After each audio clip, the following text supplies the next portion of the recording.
Good morning. Ni men hao. Fellow academics, representatives of various embassies and commissions and high commissions, members of the business community, our students and students of other institutions of higher education, distinguished guests, ladies and gentlemen, good morning again, and I welcome you to the second day. We have a very short program today. I think we're going to end right before lunch. And so let me remind you what we're going to have to achieve. We have 3 more sessions left.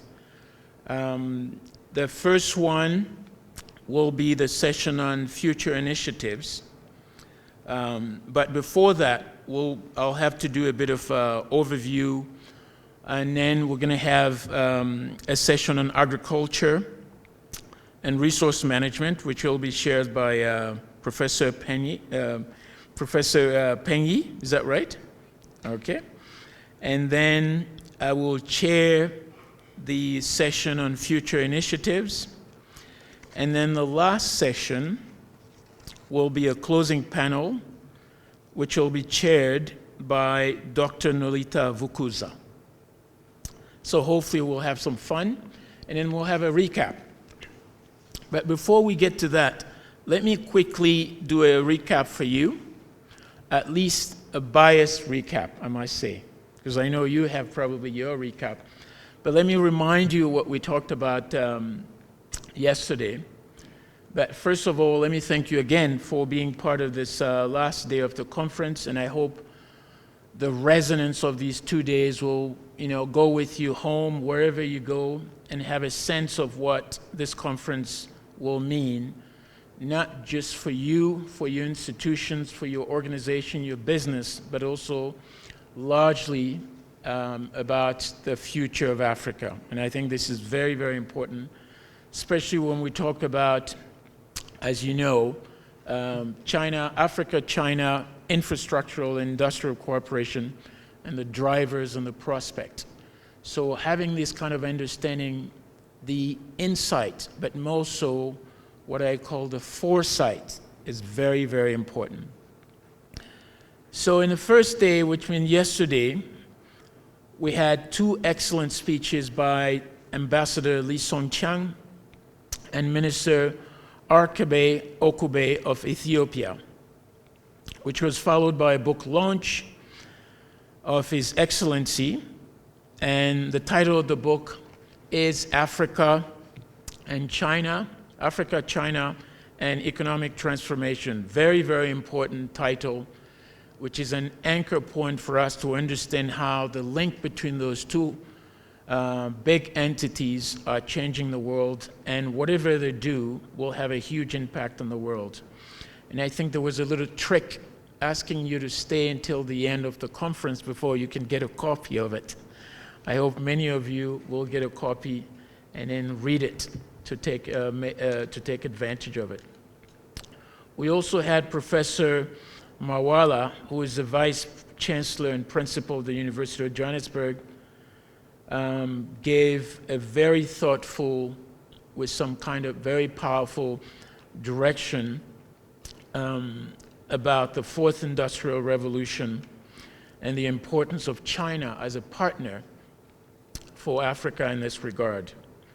We had a series of presentations, firstly on China's International Development Cooperation in Africa by Dr. Pilani Mtembu, which focused on a number of determinants for China's international aid cooperation, looking at the relationship from the prism of China's outlook and motivation for heightened engagement with Africa. And you remember in the question and answer that I asked him about the role of language within the kind of research he was doing. Language is very, very important. It's, if you want, the channel by which people can express things, they can express their interests, but also it's a form of communication. And I've always said that to communicate is to make value visible. Yes, there are two types of values. The first one is just the value, but also values that are intangible, where you stand, trust, and it's very important. And secondly, on China-Ethiopia Infrastructure Cooperation, Professor Messi Mulugeta gave a very focused presentation on some of the key relationship and infrastructure project on rail, airports, roads built in cooperation with China. He also indicated that these projects are primarily there to fill an Ethiopian needs. That's a very important point. It's not just about China, but it's to also benefit Ethiopia, who is a leader in its own development trajectory. Importantly, Professor Messi gave an impression that China is also actively transforming the city landscape. And as many of you already know, Addis is one of those key cities. And in general, the research is showing that by 2050, a little bit over half, if not 60%, I think 60 or 65% of Africa's population will live in cities, in urban areas, especially on the coastlines. And I think, although Addis is an inland city, it shows that urban development is very, very important. But most important, Addis has become a place, some kind of location and geography where Chinese businesses have built thousands of new buildings. And in the process, the cooperation with China on infrastructure has unlocked Ethiopia's potential and helped to move beyond its bottlenecks. Those who've gone to Addis probably can see how, the bottlenecks of traffic and everything else was so intense. So that kind of cooperation between Ethiopia and China has helped to unlock those kind of bottlenecks. And thirdly, we had also Mr. Akabondo Kabechani, who spoke on Africa's energy needs. In fact, he's going to join us again today with a focus on Zambia. And he noticed that the contribution of energy needs, or at least energy policies and strategies, was very important. And he showed some graphics, some data for us to gain further engagement with this important research. And hopefully when he comes to join us today, he'll share with us some of the insight and foresight about energy needs, Africa's energy needs, and then at the heart of it, a focus on Zambia. But most importantly, pulled out some lessons for the South African case and the rest of the continent, where energy, as you know, is critical. Any country that wants to grow, that wants to be a player in general, has to have an energy policy. An integrated energy policy is very, very important as well. And of course, the critical nature of energy for economic development, but all sorts of development, is a necessity that we must pay attention to as part of the industrial and infrastructural cooperation with China. And of critical importance was my small input on the role of ICT in industrial and infrastructure in Africa. In fact, ICTs, as much as they're integral to any development or any infrastructure development, they won't function if you don't have energy. And I think this is really critical. So the link between energy and ICTs is very, very important to keep in mind. And of course, my talk was really making sure that we share with you the role of ICTs as fundamental and critical infrastructure, because if we don't have that, most of our modern ways of looking at infrastructure and industrial projects won't work at all. And I added the point that not only ICT can't be on its own, it's not a standalone, it's always integrated in all the great projects. But what it is if we don't have any ICT development, we have very little digital development, and we may not have an Africa that we want for ourselves, because these are very, very important, critical, fundamental areas strategically. And then finally, we have Mr. Moab Merib, who gave a very thought-provoking intervention on Sino-Ethiopian industrial cooperation with a focus on meaningful job creation for Ethiopia. Many of you know what I've called the Afropocalypse, which is the set of drivers that are having such a huge impact on the rest of Africa as big challenges. Unemployment becomes a very important issue. I think there's a mean, the average unemployment rate across the continent is very high, double digit. And you could see that the role of Mr. Moab Merib talk in provoking that kind of Sino-Ethiopian industrial cooperation had at its core something that is going to be creating jobs and then deal with unemployment, one of the scourges of our environment. And one thing that he also mentioned was that Ethiopia has built many industrial parks. In just the last 4 to 5 years, around 10 industrial parks have been built. They've also been used to increase the attraction of the global communities and then have some kind of percolating effect on other parts of the economic development of Ethiopia. And of course, China has played a huge role, an important responsive role, an active role in these industrial parks. And so what I will do at this stage, I would like to call up on Professor Peng to join us. She'll be the chair of the next session. My role is that of a very soft facilitation. She'll take over and she will tell you a little bit more. Professor Peng, please have a seat. Let me quickly give you a short biography. Professor Peng is a legal expert with her dissertation having been on legal harmonization in China. She's also a professor in Nanjing Tech University and has been the co-director of the University of Johannesburg Confucius Institute and the Center for Africa-China Studies here at the University of Johannesburg. Professor Peng, can I ask you to chair this session? So you could probably call up, are there other people here? Yeah, should you call them? Okay, great, thanks very much. Thank you. Yeah. Okay, thank you. Fellow academics, representatives of various embassies and high commissions, members of the business community, our staff and students from other institutes of higher education, distinguished guests, ladies and gentlemen, good morning. Thank you for joining us today.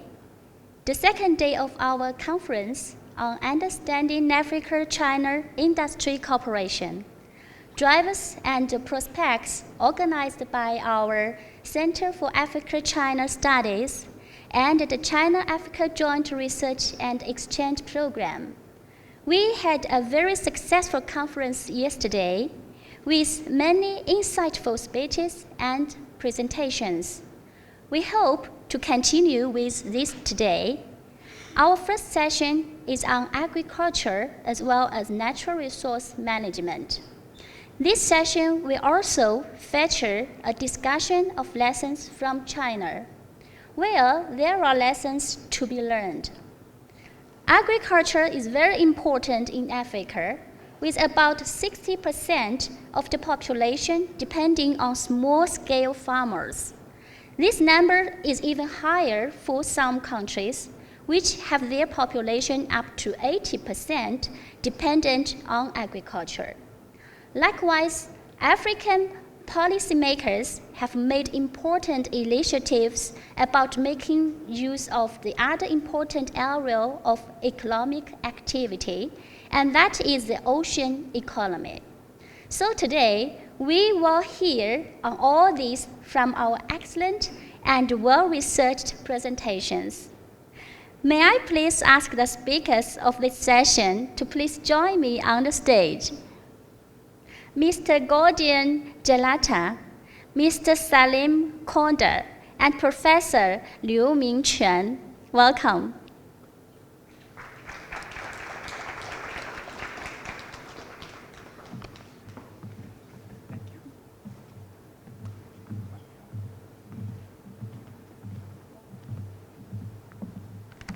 Welcome again. Our first speaker today is Mr. Gideon Jalata. Mr. Gideon Jalata is the CEO of Center of Excellence International Consult based in Addis Ababa since January 2018. Prior to that, he was the program manager of the Africa-China Dialogue Platform at Oxfam International Pan-Africa Office based in Addis Ababa from January 2016 to January 2018. He also worked with the United Nations Economic Commission for Africa, where he served for 8 years as a research consultant at the Capacity Development Division, Microeconomic Policy Division, Governance and Public Administration Division on policy issues related to economic development and governance. Capacity development, public administration, anti-corruption, and illicit financial flows, and China breaks relations with Africa from 2008 to 2015. Currently, he is doing his PhD at the University of Pretoria. For his work, Mr. Gideon won an award for academic excellence from the United States Africa Center for Strategic Studies and other institutions. Gideon also worked as a lecturer of political science, international relations, and social science courses in government and private universities in Addis Ababa, Ethiopia from 2005 to 2008. He holds a master's degree in international relations. Now please join me to welcome for the first speakers.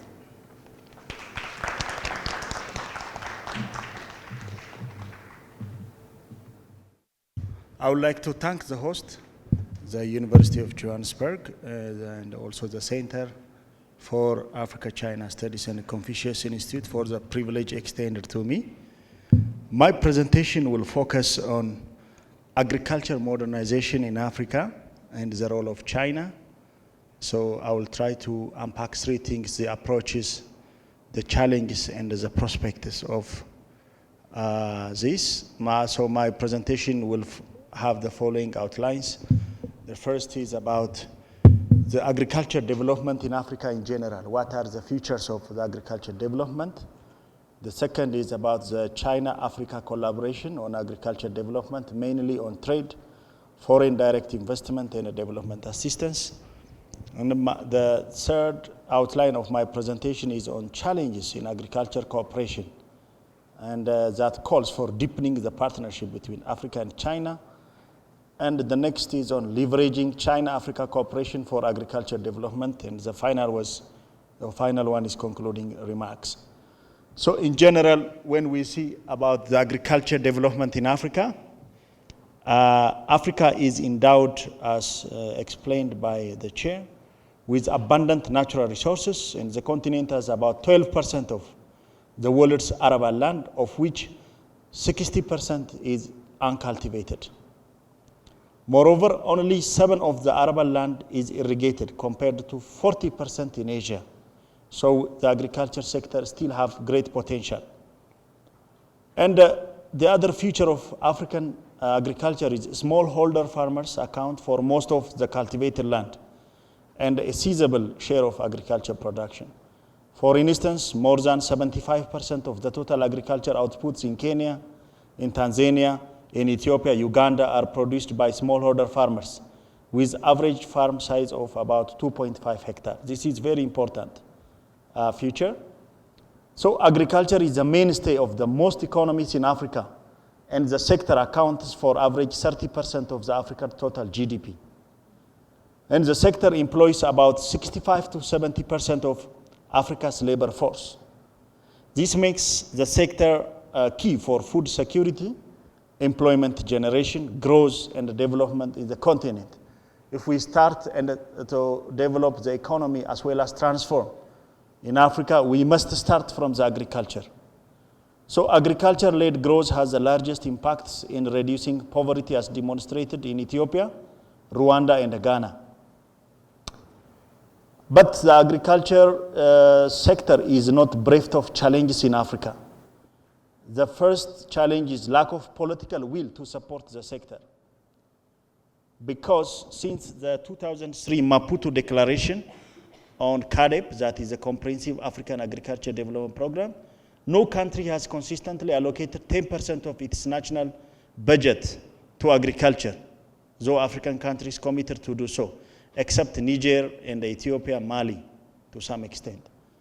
The second challenge for the sector is price risk and non-conducive policies for the sector. The third challenge of the agriculture sector is low attention given by international development partners. We will see this in China, even others. In terms of trade, foreign direct investment, development, there is low commitment to the sector. The other is climate challenge like El Nino, increased soil degradation, and salinization of irrigated areas. And also challenges in infrastructure development and market access is another for the sector.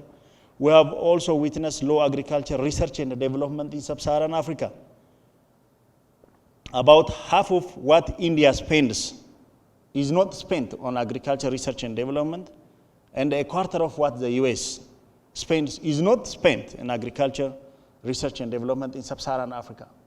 So unless we invest on research and development for the sector won't develop.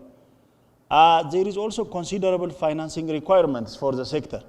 For instance, $11 billion per year for agriculture output expansion is needed to develop the sector, according to FAO. And not only this, we have also witnessed there is high illicit financial flows in Africa. As you all know, Africa is losing $50 billion per year because of illicit financial flows, mainly in the mineral sector and also agriculture sector and others. This is from trade mispricing alone. And this means Africa is losing $1 billion per year because of the illicit financial flow. So this is a great hemorrhage for the continent and a great challenge. What about China-Africa collaboration on the agriculture development? For instance, if we see trade, top 5 Africa's export to China is like 55% is on mineral products that are exported to China. Base metals 4%, precious stones and metals 3%, textile and clothing is like 1%, and then other unspecified goods, including agriculture, is 26%. So there was continuous commitment from FOCAC in terms of promoting agricultural products to enter to China without tariff and a quota. Like 420 agricultural products were allowed by China since 2003 FOCAC, and subsequently 2006 and like that. But African countries are not making the most. And also the ongoing trade war between the US and China also may help African countries to export agricultural products to China if African countries able to produce a quality and value-added agricultural products. What about in terms of foreign direct investment? In general, the most dominant Chinese foreign direct investment in Africa are manufacturing sector, such as automotive, clothing, factories, constitute 31%, followed by services such as bank, travel agency constitute 25%, trade such as selling spare parts, local distribution channels for machinery of construction, operating and selling constitutes 22%, construction and real estate constitute 15% in terms of Chinese FDI, while the agriculture, utilities, oil and gas, mining constitute 13%. So still, the agriculture is not on the forefront. If you see the latest report by McKinsey 2017, the manufacturing sector, you see like 31% of Chinese firms are in the manufacturing sector. and annual revenue is $60 billion. Their market share is 12% in the manufacturing. If you see the service sector, 25% of Chinese companies are in the service sector, making $15 billion per year with a market share of 5%. If you see trade, 22% of Chinese companies in terms of FDI are engaged in the trade sector, with making $50 billion per year and with market share 3%. Construction and real estate, like 15% of Chinese FDI is in the construction and real estate, with market share 50% in Africa, making $40 billion per year. And others, including agriculture, is 13% of Chinese companies are in this sector, making $50 billion per year with 1% market share. What about development assistance? Chinese development assistance to Africa is another important feature of the nation's engagement to the continent. And the development assistance is channeled to hard infrastructure, telecommunications, energy generation, supply, manufacturing, and industry, which are also the priority sector for Africa, as well as the agriculture. And China agreed to develop agriculture demonstration centers in selected African countries. Yet we made last year an assessment on the agriculture demonstration center in Ethiopia.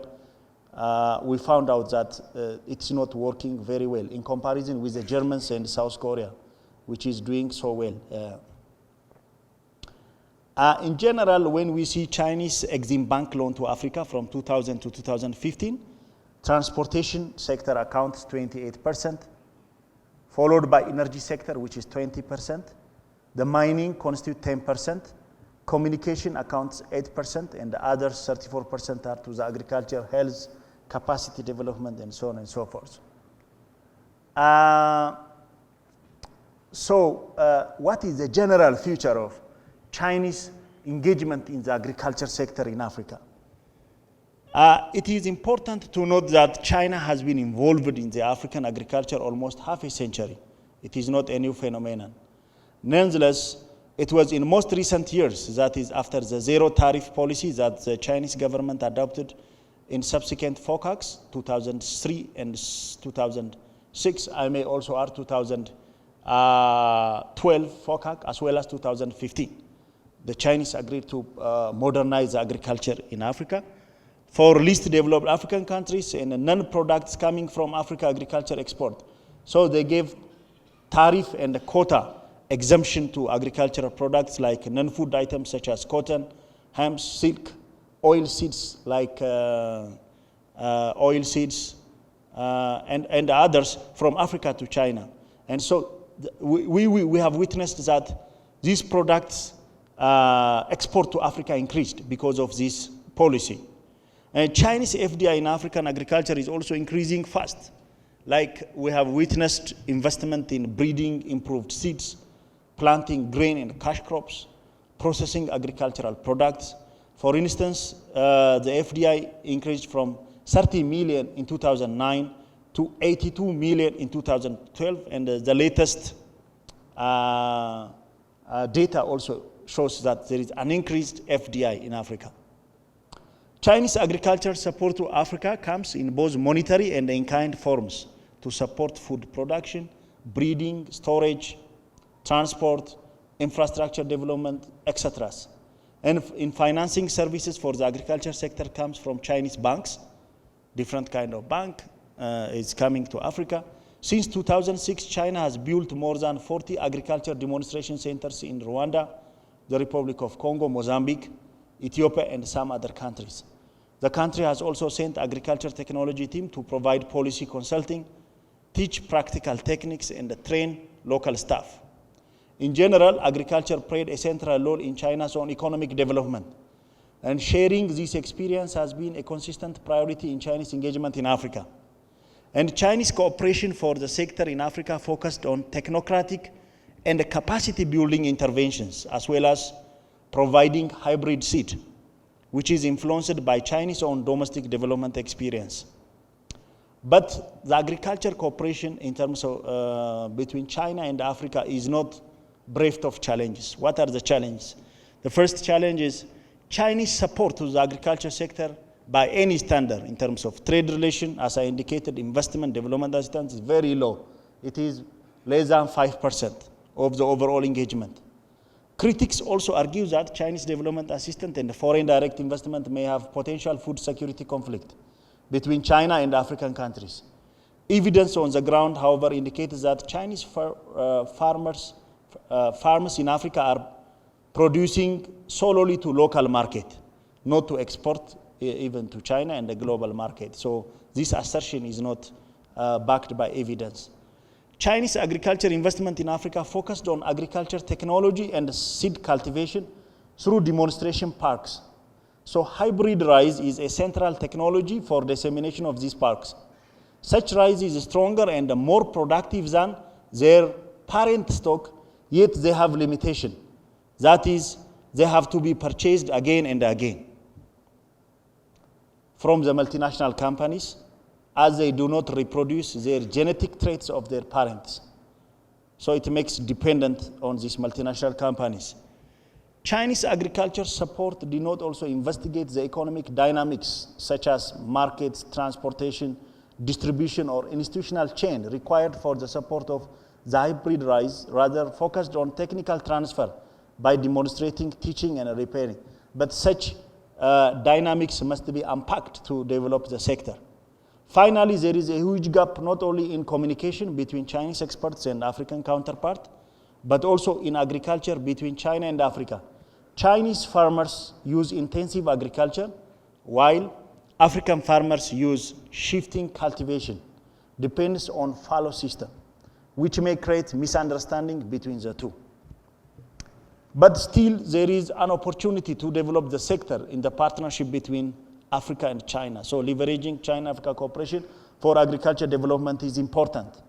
In spite of the aforementioned challenges, agriculture is an emerging area for Chinese engagement in Africa, and there seems a bright prospect for the sector for the following reason. Number one, as Africa needs China, China also needs Africa for the reasons that Africa's resources, including its land, low-cost resources, labor, and market connections, are vital for agriculture, business, and trade plans.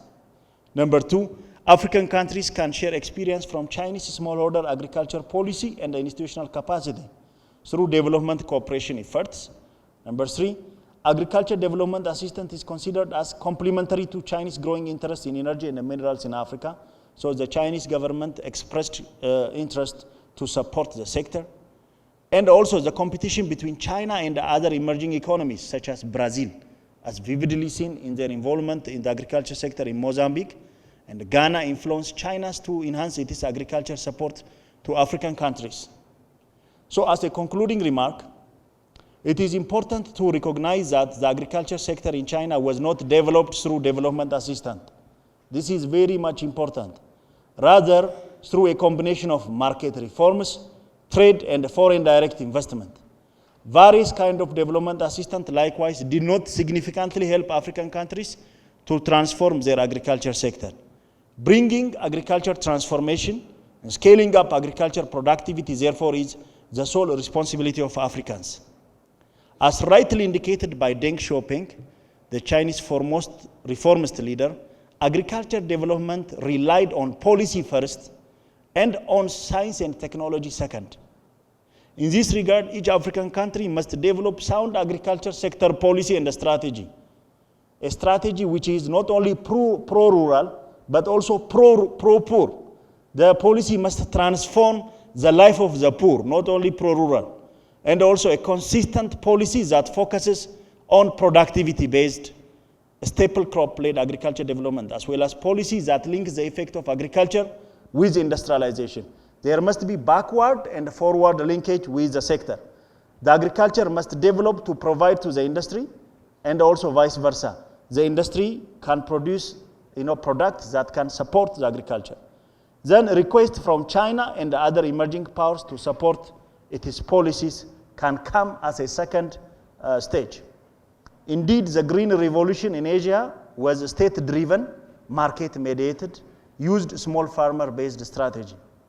Yet to fill the financing gap for agriculture sector in Africa, foreign direct investment inflows through foreign private companies is seen as an important resource. Employing diverse, innovative financing approaches for agriculture development in Africa is also vital. This can be done using private public sector investment as well as through PPP, that is public-private partnership. There is a debate whether Chinese agriculture model can be replicated in Africa or not, which is fashioned based on Chinese own experience.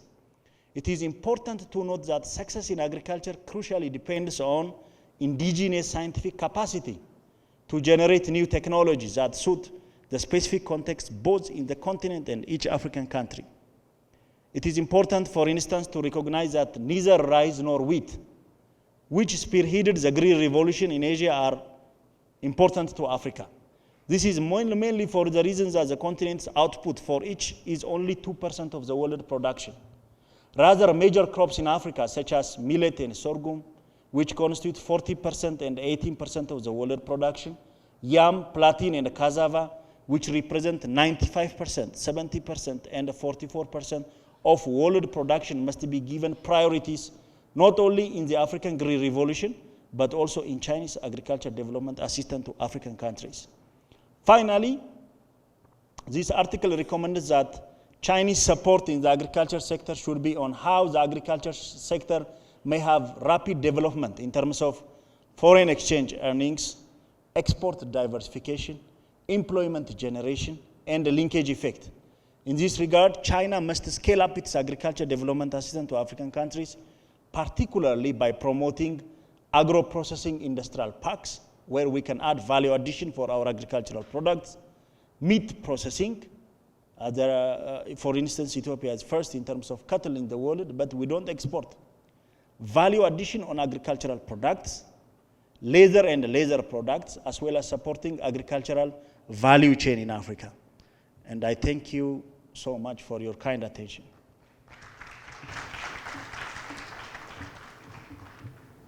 Thank you for your excellent presentation.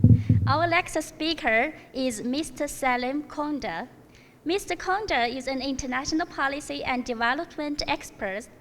He is currently the Director of Research and Policy Analyst at Zambia's premier policy think tank, the Policy Monitoring the Research Center.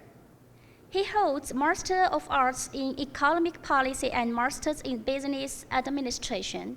He is also a lecturer and author with extensive experience in global policy and politics science.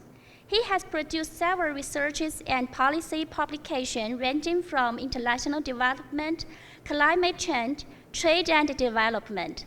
Salim is a fellow with the Swedish Institute as a leadership and sustainability expert.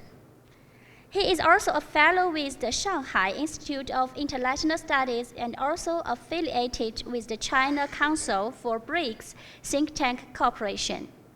He is part of the technical committee that formulated Zambia's 7th National Development Plan and also works with regional economic communities on various policy matters. Salim is also a regular TV and radio analyst and commentator on various national, international, social, economic key issues. Over to you, Salim.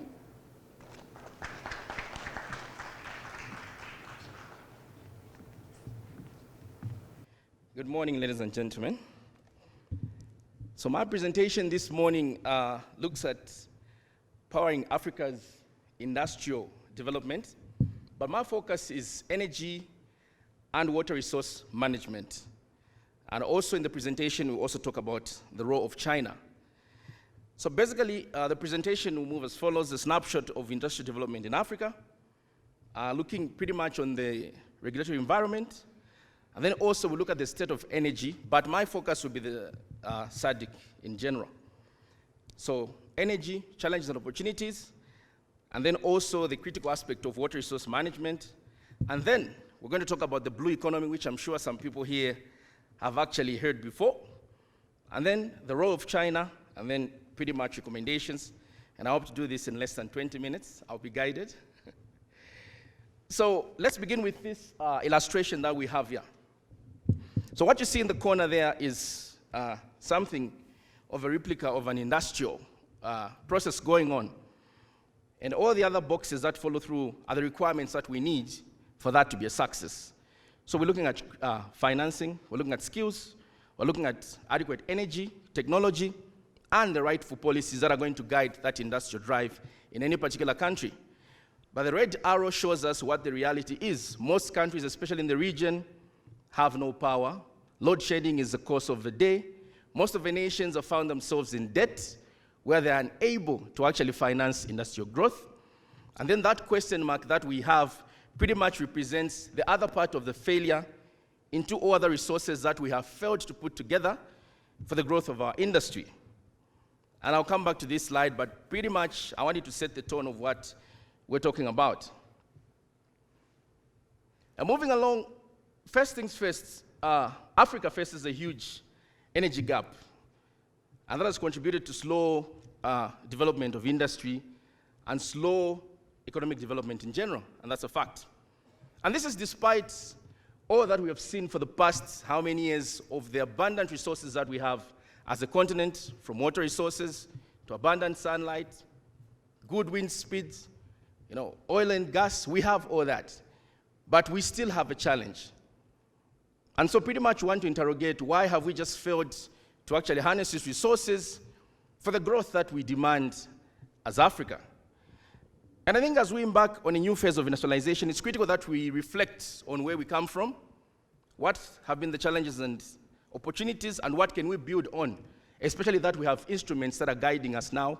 Agenda 2063, we have the CFTA, we have the SDGs, we have resolutions from the CACS. So we have all these guiding policy documents that are actually showing us where we have to go.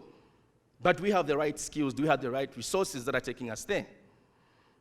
And interestingly, new estimates by the African Development Bank suggest that the continent's infrastructure needs amount to between 130 to 170 billion US dollars a year. That's how much we need. And this infrastructure cuts across all sectors.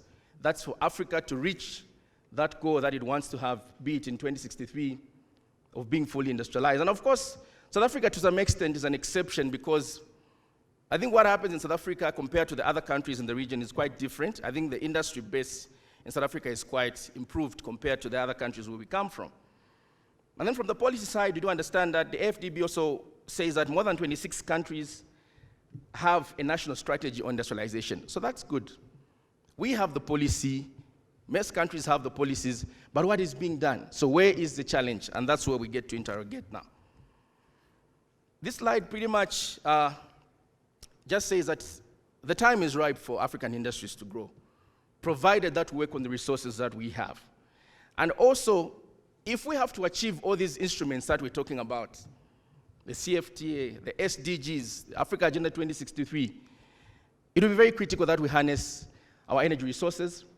It will be very critical that we manage our water resources, because water actually feeds into all these other sectors, be it for energy generation, be it for the agriculture that we need, be it for other sectors as well, transport. So we need that balance. And pretty much the UN has emphasized it. We as African Union have emphasized it. And then this leads us to the next slide, where we have this nexus. So basically it shows water, energy, and where there's food, that represents industry. So I've just picked food, where there's fisheries production and agriculture fisheries. But basically it just shows us how the triangle works. So why are we focusing on water? Water will be needed for energy generation. Energy will be needed to fit into the industries, and the industries will also produce the food and all other products that the countries actually need. But we have to be alive to the fact that climate change is a reality. Climate change is here, and climate change is actually an opposing force to what we want to achieve as African countries. And if we do not interrogate that squarely, it might be very difficult for us to achieve all the plans that we have in the SDGs and the Agenda 2063. And therefore, Africa's energy deficit is one of the major obstacles to its industrial and economic development. So basically, this is where the concept of the blue economy comes up from, because it's a new way of thinking around the water resources that Africa has and what we should actually do to enhance as many sectors as possible to benefit from that. Now, so the UN on July 25, 2016, adopted a resolution and declared the period 2016 to 2025 as the third industrial development decade for Africa. So the platform is available. But what usually is the problem is the implementation of whatever's been put in those platforms and also the financing itself. And now we have got other new challenges. We have climate change, which is a reality. We have inadequate water supply in terms of water management. We have inadequate energy. So added to whatever has been a hindrance, we have further challenges that we need to interrogate if we are to achieve what was stated in that. And further, it lists some elements that, of course, need to be looked into. And I'm sure I'll just be reiterating what some of the previous speakers have talked about. Infrastructure remains key. In this case, not just energy infrastructure, but also water management infrastructure. Because as we continue to feel the effects of climate change, as we continue to have drought in the region, we need to come up with strategies on how to harness the water resources that we have. We cannot continue to wait on the rains, which are actually not showing up, especially where I come from in Zambia. We've had that challenge. So what happens when we have 2 years continuously of a poor rainfall season? What should we do? And that's where China will come in because of the technologies that China has been able to actually employ, such as rainwater harvesting and all these canals that are actually helping to preserve that water that is strategically needed for different sectors. So we also have elements of innovation, technology transfer, industrial financing remains key, and we'll talk about that later. Industrial knowledge and skills, it's very critical, and also the support of the public and private sector institutions. However, from this strategy, what I noticed, energy was not really emphasized as something that came up. So probably it's covered under industrial financing and innovation, but we wanted energy to actually be at the fore because energy is a critical input into all sectors. And without a viable energy sector, all these plans that we have might be frustrated. And that's why we want to focus on this. Cruising on, this slide just basically shows us the different kinds of renewable energy potential that we have in different parts of Africa. My focus is on Southern Africa, and if we can see the dark blue under Southern Africa, that's hydro potential, which is quite high. And we all know this, and we hear statistics of 40% of the water bodies in SADC, although I've heard sometimes some people say they're in Zambia, others say they're in Congo. I don't know which is true, but the House would debate. But basically what we're saying is we have the potential. But the challenge has been financing and infrastructure to harness this potential to achieve our development outcomes as nations, as a continent as well.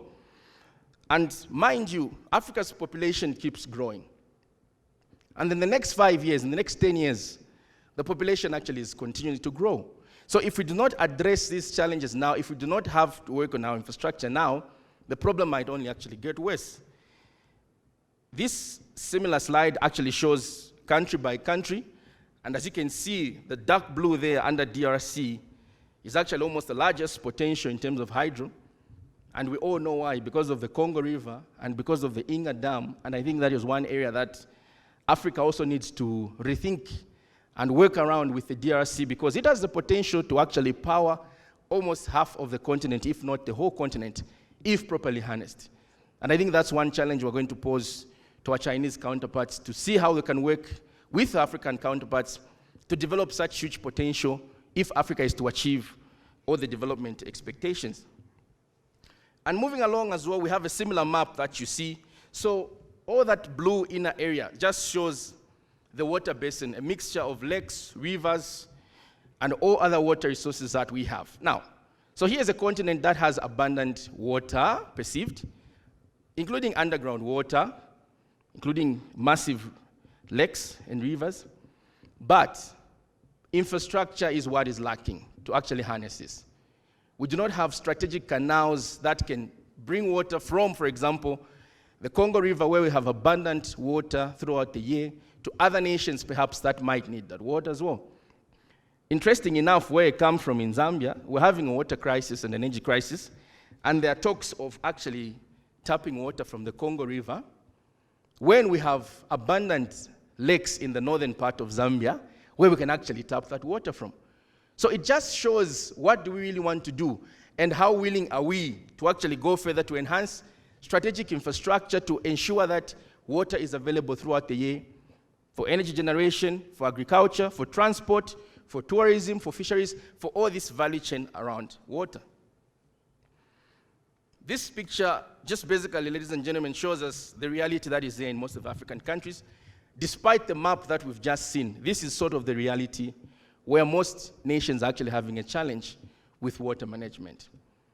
And this is a challenge that we have to interrogate adequately, because without this, all those sectors that I mentioned actually tend to be affected.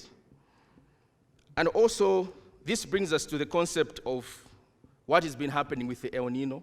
So these two maps that you see, one on the left, so what happens is every year they interchange. We have the wet and cool pattern this year. Next year, we'll have the dry and warm pattern. Then the other year, it goes on and on. This is something that we know as Africans, from technocrats to the leaders. And we would even know that this year, probably we're going to have wet and cool zone, meaning we might have good rainfall patterns, but we do not do really anything about it. When the rain comes, we plant or produce, we generate adequate power. The moment we go to the next year, when this other cycle comes in, all that is gone. So lack of strategic planning is really affecting us. And this is what we are working on as an institution over the blue economy, to see that in this period when the El Nino actually moves the other side, we have to take advantage of the abundance water that actually is provided in that particular zone, store as much as possible. Now, do we have the mechanisms to actually store enough water? Do we have the strategic dams? Do we have strategic canals? And that's the technology that we have learned from China's water management that we're hoping that can actually come to Africa. So this is a very critical slide that I thought I could share. And moving along, that's the Inga Dam that you see in DRC, which has the potential to actually produce massive hydropower generation. Actually, statistics show that DRC is the third in the world from, I think, China and Russia in terms of hydro potential. So we have this huge resource within our region. So you can imagine that all these instruments that we have, the SDGs, the Agenda 2063, they have an opportunity to actually be implemented if we actually harness such resources which are within our midst. Now, in the interest of time, I'll move quickly to the blue economy and then the role of China, and then I'll be done. So with the concept of a blue economy, basically it's a concept that is used to promote sustainable economic growth through the oceans, lakes, rivers, and water resources. So basically the blue economy in a nutshell just looks at water resources and all sectors that pertain to water resources around them. So we're looking at fisheries, we're looking at tourism, we're looking at transport, we're looking at agriculture, and energy as well. What predominantly happens in Africa is that we have different ministries. The Ministry of Agriculture stands alone. Ministry of Energy stands alone. Ministry of Water Development stands alone. With the concept of the blue economy, we want this holistic approach where planning looks at all those sectors that I've mentioned and develops systematic programs that will have a spillover effect into all those sectors and develop the sectors at a go. What this basically means is that when we look at water, we will not only look at water for fishing. We will look at water for transport. We will look at the same water for tourism, perhaps. We'll look at the same water for energy generation. This is a concept that we're trying to also grow in Zambia. We have abundant water resources in the northern part. We've not really done much with them. All we do is just fishing. But when we introduce this concept, now as we speak, the transport sector, they've actually just discovered that it might even be cheaper to transport some goods using the waterways all the way from the northern part of the country to the southern, because we have the resources. It was under the framework of the blue economy that I think our leaders have begun to have a holistic approach and a coordinated approach into how we look at all these sectors. And also, pretty much what we're saying is that the core is for African countries, both landlocked and coastal, to take keen interest and develop the blue economy phenomena, to learn more about it. It's pretty much, it's not an odd phenomena, it's actually not that odd, but other countries are actually developing this, especially those that have a coastal. But even those that do not have a coastal line, the fact that they have lakes, rivers within, and also the element of dry ports comes in as well. We have an opportunity to develop the blue economy. So we've produced an analysis for those that might want to learn more. I won't go further because of time, but for those that might be interested, we have an analysis over this, and we might actually share that.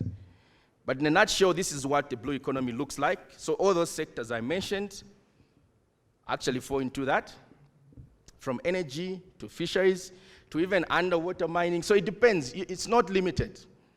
But what we're saying is, if we look at water resources as a phenomena, that way, actually, we would be able to develop all these other sectors as one, all built around water. That way, it would even help us in terms of our financing as we budget for our sectors in our respective countries, whereby we might have spillover effects for one program that maybe affects one sector, can spill over to the other sector, all because of the same common denominator, which is the water resources that they have. And that's the analysis I was talking about that we produced. And also, maybe let me just mention that the blue economy is at the center of the AU 2063 agenda, at which it was unanimously declared to be Africa's future and recognized as a catalyst for socio-economic transformation. And further, it was also mentioned as the new frontier of African Renaissance. So that just shows that it's a phenomenon that is growing, and because of the background I've given, I think more and more leaders are actually seeing it that way. It would help minimize cost. It would help with interventions of how much we preserve the water resources that we have. And quickly, as I begin to wind up, just looking at the role of China. So this slide, I won't go through it that much, but basically just showing snapshots of what the cooperation has been under energy and underwater management. So from as far as 2009 FOCAC Summit, China committed to build 100 clean energy projects in Africa. Further, there's also debate currently that among those 8 initiatives from the FOCAC and that $60 billion that was pledged, that some of that funds actually goes to energy infrastructure projects. Of course, it was having blanket terms to say infrastructure development, and it's 60 billion. But now the onus is on the countries themselves and how much they approach that 60 billion and what they want in terms of infrastructure. So we feel that Africa should engage China much more, but more so often Africa should actually define what it needs in terms of infrastructure in this sense. And then also this famous map that we've all seen, the BRI. There's also a challenge that if you see those lines, the blue, green, and is this purple or pink? Purple.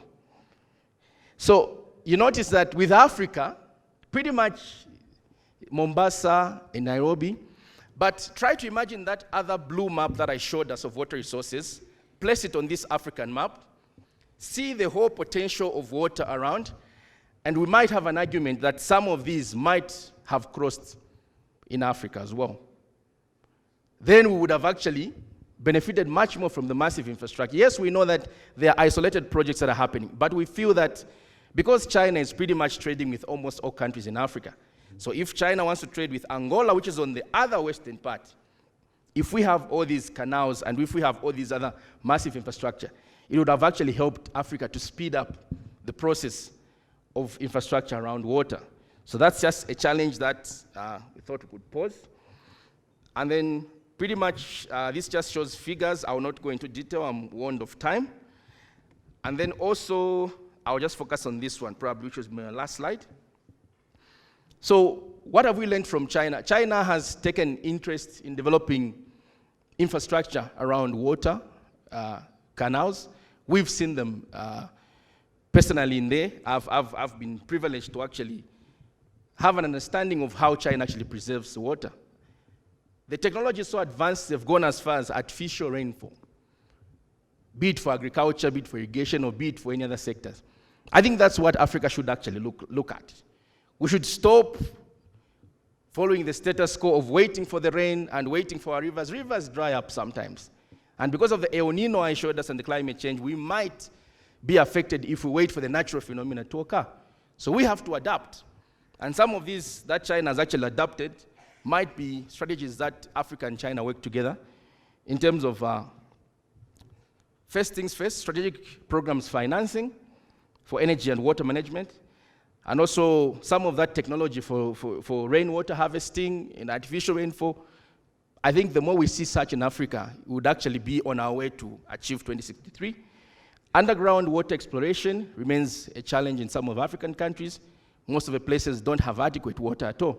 That's what we've seen China do. If that technology can actually come much more to Africa, it will actually be of benefit. Water recycling, technology, rainwater purification, and water irrigation technologies as well. So these that we've mentioned are in broad categories, but what we mean in a nutshell, that map that we saw reaffirms that we have the abundant water resources, but how much we look after that water and how much we harness it to develop our sectors will be key if we are to achieve our industries, our agriculture numbers, and our energy generation as well. So in conclusion, some of the recommendations, of course, I have mentioned, but I'll just re-emphasize. So the diagram that I showed us in the beginning, if you notice, it had load shedding and the others at the far end. Now we want to change that narrative. And for that narrative to change, of course, first things first will be in the spirit of what Africa has done in terms of integration and the CFTA that is being signed. Infrastructure will be quite key if CFTA is to be a success. And by infrastructure, we just don't mean roads. We mean everything from roads, rail, air infrastructure, as well as water infrastructure. Because we cannot isolate few sectors, but this will be quite key. And this is how as many nations as possible can benefit from the CFTA. So regional integration will come in quite key. And as we talk at that level at the AU, let us bring in these recommendations, especially underwater, because that's what we're focusing on right now. Financing will be quite key. I think China has come in to help as many nations as possible. The ambassador yesterday spoke of how much China is willing to work with Africa. So more funding for Africa would actually be welcome, because we are in desperate need for infrastructure. And I think this was re-emphasized yesterday by many speakers, and I'll still re-emphasize the same. We need that infrastructure if we are to achieve our development objectives. And then lastly, under technology aspect, of course, rainwater harvesting is one dire infrastructure need that we need, because, for example, this year we might have the cool, warm weather where the rainfall patterns in the region might actually be favorable. But the question is, what will we do to preserve as much water as possible for our power plants, for agriculture, for irrigation? So that's a challenge that remains with Africa. And then also, lastly, the blue economy implementation remains quite key if we are to achieve our aspirations. With these remarks, I thank you for attention.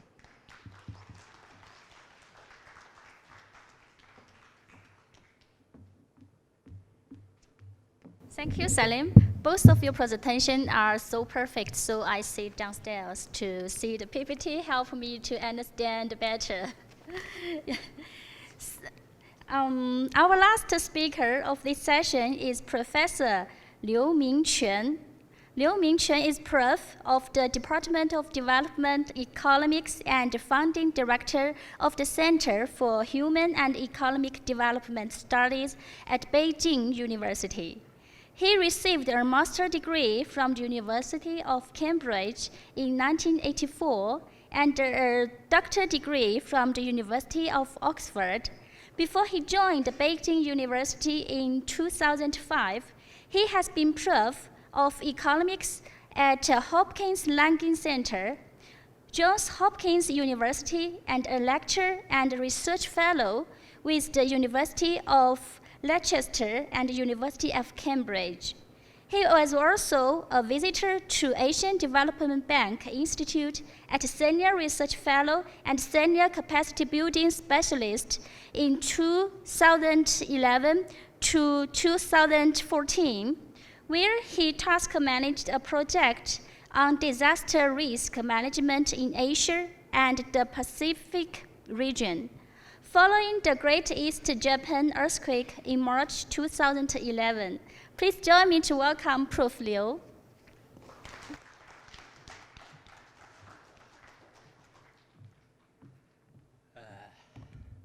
Well, thank you very much for the chair, and my thanks to the host and organizer of this very important event. May I also express thanks to Salim for his presentation on water. By the way, I left the podium to get some water. So that shows the importance of water indeed. And not just for that reason that I make a point about the water, but I'm also leading a group of Peking University students in doing a project about water in northern China. As you know, northern China is so short of water. And my presentation is on agriculture, and specifically I'm going to talk about Chinese agriculture. I don't know what sort of lessons one could draw from Chinese agricultural development to shed light on African agricultural development, but I thank Gideon for his presentation on African agricultural development, from which I learned some important figures. An average family farm is about 2.5 hectares of land, and that is extremely important. I'm going to take you beyond the sectoral consideration of agriculture, of course, and of course I will also deal with the sectoral consideration of agriculture, but I want to take you beyond the sectoral consideration only to the issue of development. There are some strategic considerations here, and one of my greatest heroes in economics is Arthur Lewis. Arthur Lewis defined development as a transfer of labor from lower productivity sectors of the economy, typically agriculture, to higher productivity sectors, and that means typically industry. That means that the process of development will imply the declining importance of agriculture. Its share of output is going to fall. Its share of employment is going to fall. But how are you going to manage that process? In particular, how are you going to, while allowing the relative share of agriculture in your output and in employment to fall, how are you going to increase the size of agriculture? That means you increase, in fact, the value of output from agriculture. That is a very important challenge. At the same time, how are you going to attract farmers to stay behind in their village, cultivating their land, while at the same time you allow some people, some farmers to migrate away to the cities? And I'm basically going to tell you the Chinese story about this. Specifically, I'm going to talk about how did China manage to do this, and will China be able to continue to do so in solving the problems which I raised? And indeed, what visions should one hold about the future landscape of Chinese agriculture and the rural sector in general? In relation to Africa, I think that vision is also very important, and that involves some strategic considerations. And first of all, let me skip over this. I'll just lead you through some charts on Chinese economy and Chinese agriculture. Pattern of GDP growth, I think we all know that in the last 40 years, the average annual growth rate of China is 9.5%. And that is about 7 percentage points above the world's average growth rate. The top line, top blue line, is the average is the annual growth rate of China in the last 40 years. Okay. And here it's about now. That's growth. Now development. Growth is just a quantitative scaling of an economy. Development is about something more fundamental, about the structural change. And here is the part of the structural change. Output shares of primary, secondary, and tertiary sectors, 1975 to 2015 for China.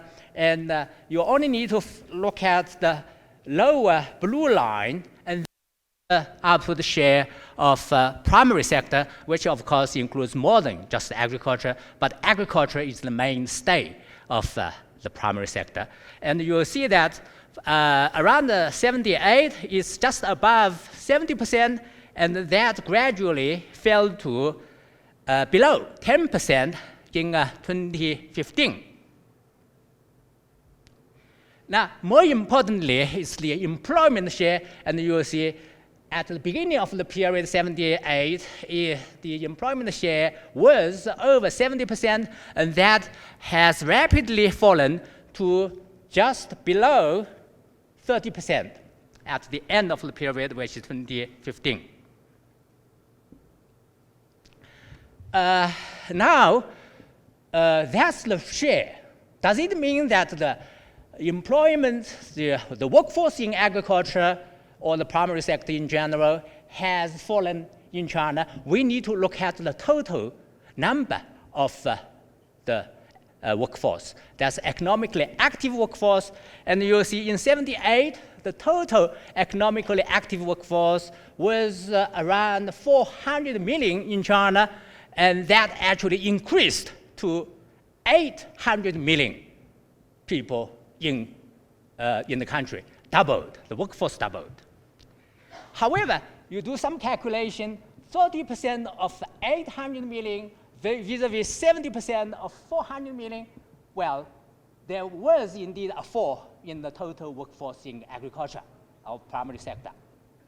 It's, the workforce would be 240 million people vis-a-vis 280 million in 78.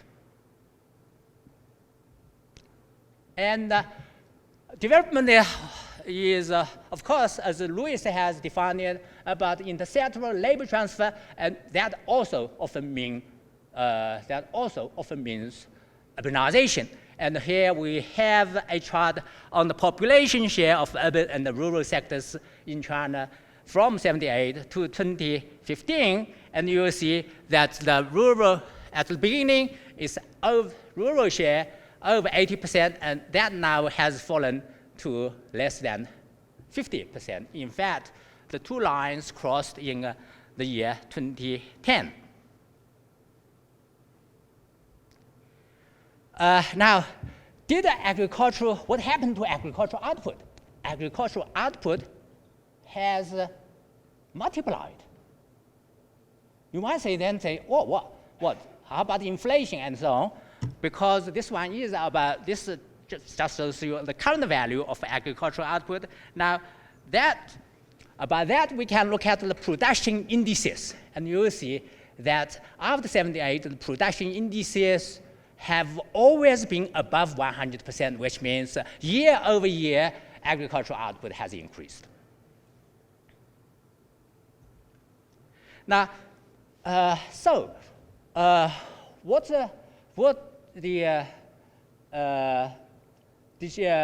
here, the part of the story is rural economic diversification. Given the very little land we have for each family farm, how could that happen? You allow the workforce to fall, but you also increase the output.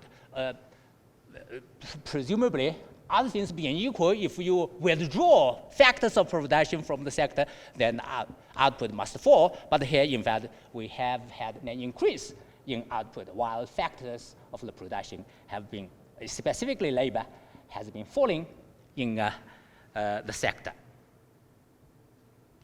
Here, we have now, just look at again, just urban employment versus rural employment. Just 3 years later, after 2010, the employment shares actually equaled. Now this is about share of primary sector in rural employment, and you will see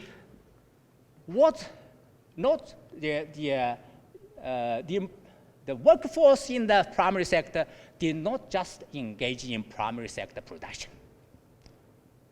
Share of primary sector in rural employment was 80% in 78, and that fell to 60% in 2015.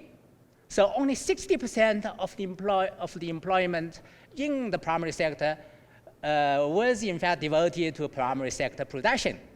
So what did they do? They did something else. And by the way, 50% times 60%, that's exactly is 30%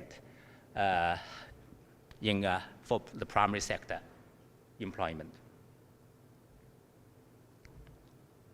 Now you see that here I have a table. Basically, maybe I just draw 2 points here. Secondary production in the rural sector, secondary sector production in the rural sector, that is not agriculture, not farming, etc., but something else.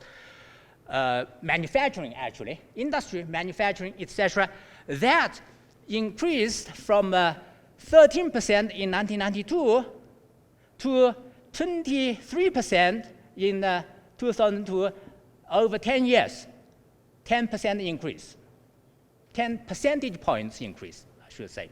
And the same is for tertiary. In the rural sector, and here I have a rural sector, the tertiary production increased from just over 12% from 1992 to 23% in 2002, also a 10 percentage points increase. So in other words, what people, while they are in the rural sector, they did not just engage in farming or in other primary sector activities. They engaged in something else. Industry, services, tertiary, industry, secondary sector, etc.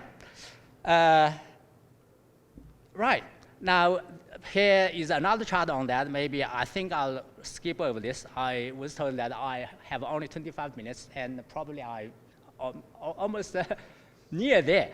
So now, smallholder farming in China. Here is my analysis. A typical Chinese family farm has about 1 acre or half hectare, about half hectare of arable land, much less than 2.5 hectare. By the way, 2.5 hectare is about the average size of farm family in Japan. Now, however intensively this much land is cultivated, multiple cropping, improved seed varieties, improved crop management, etc., it provides only very limited income opportunities. However intensively you cultivate that much land. To raise a farmer's income so that he or she still stays farming, one strategy one might be to transfer most of the existing rural workforce away from the rural sector, thereby benefiting from scale farming. You create large-scale farms. But would the urban sector be able to absorb that many migrants overnight without causing adverse effect on urban development itself, thereby forestalling the very process of urban absorption of rural labor? That is the heart of the development process. Naturally, any large-scale urban absorption can't take place immediately. The process will have to be a long one. A second possible strategy would be to maintain a system of smallholder farming. However, to encourage a farmer or farmers to stay behind farming, additional rural non-farming secondary or tertiary sector activities, non-farming income opportunities need to be opened up for them. These additional opportunities are local, important, this is very important, are local in the sense that farmers can engage in them as well as attending to their family plots. That is, they can engage in both and do not have to sacrifice either. These local non-farming activities could include any local non-farming income generating activity ranging from making handicrafts, raising livestock, processing, deep processing of farm produce, and indeed rural industries.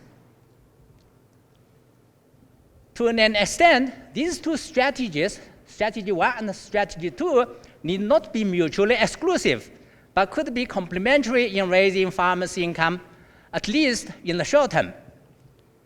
For example, within one family, some members may migrate to an urban center to find work there, while others stay behind, engaging in both local farming and local non-farming activities.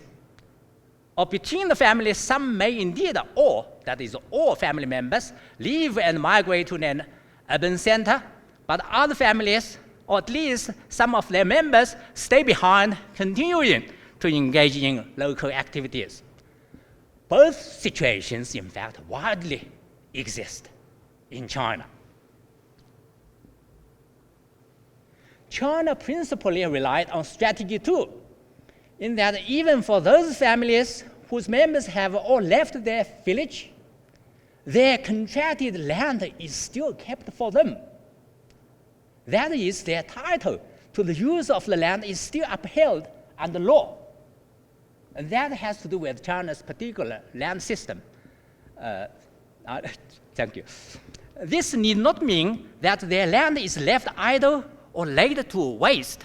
They may lease their land to neighbors and other operators. But when these families themselves need the land, they can take it back for own cultivation.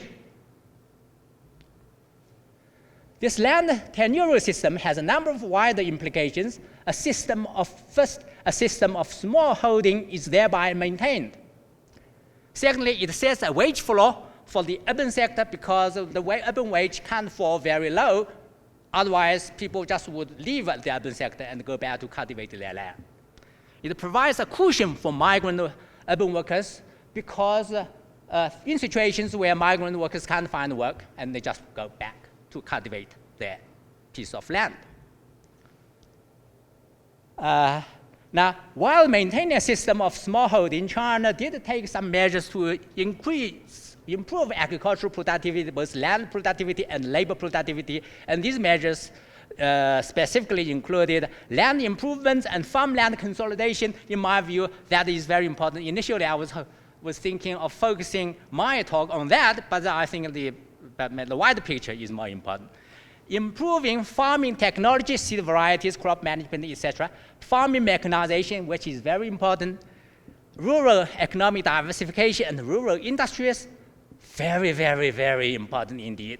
Investing in rural public utilities, amenities, and the social sector, also very, very important. And China adopted all these measures. So smallholder farming in China,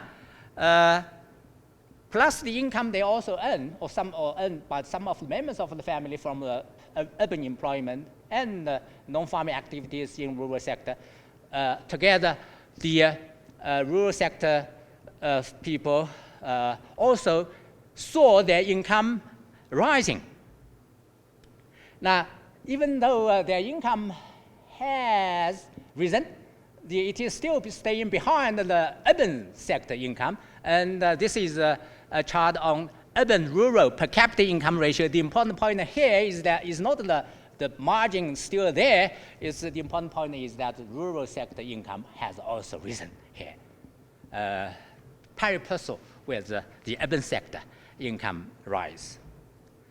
And in China, most of the poverty was focused in the rural sector, has been focusing in the rural sector, and this is about the rapid poverty reduction in China, and basically, indeed, very soon will simply wipe out all the remaining absolute poverty. Okay, now visions and challenges for the future. I don't think I have time to go through in that. Basically, it's important for us to have a vision about what sort of agriculture should we have, and the farms, rural sector should we have. It's in the long run as well as in the short run. and that's very important. Maybe at the end of the development process, Louis' development process, indeed, most of the people will be residing in urban centers, will be working in the manufacturing sector, service sector, etc. But that will have to be a long process. In any case, that is not really a short-term choice, policy choice. That must be the outcome of a long-term process, a very long-run process of development.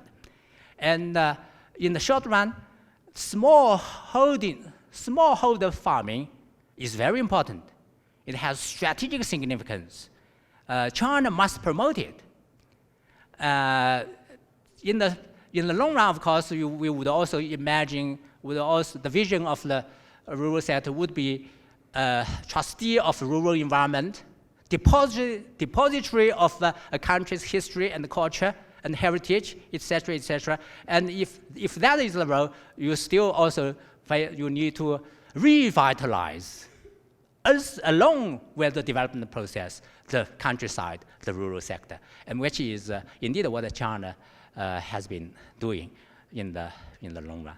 Now, lessons for African countries, I think maybe if I were really, first of all, I don't think I'm in a position to draw any lessons for African countries. I think African countries must find the policy mix, the right policy mix for themselves, strategy mix for themselves. But if I'm pressed to make a point, and that is the strategic considerations about agriculture, about smallholder farming.